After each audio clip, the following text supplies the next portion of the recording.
2 ಆಲೂಗಡ್ಡೆ ಇದ್ರೆ ಸಾಕು, ಕ್ರಿಸ್ಪಿ ಆಲೂ ಕುರ್ಕುರೆ ಮಾಡಿಬಿಡ್ಬೋದು. ಮೊದಲು ಆಲೂಗಡ್ಡೆನ ಸಿಪ್ಪೆ ಪೀಲ್ ಮಾಡಿ ಅದನ್ನ ಉದ್ದಕ್ಕೆ ಸ್ಲೈಸ್ ಆಗಿ ಕಟ್ ಮಾಡ್ಕೊಬೇಕು.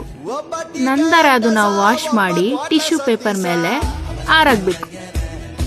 ಮತ್ತೆ ಖಾರದ ಪುಡಿ, ಉಪ್ಪು, 2 ಸ್ಪೂನ್ ಆಯಿಲ್ ಹಾಕಿ ಕಲ್ಸ್ಕೊಬೇಕು. ಕ್ರಿಸ್ಪಿ ಆಗಿ ಬರೋದಕ್ಕೆ 2 ಸ್ಪೂನ್ ಕಾರ್ನ್ಫ್ಲೋರ್ ಹಾಕ್ಬೇಕು.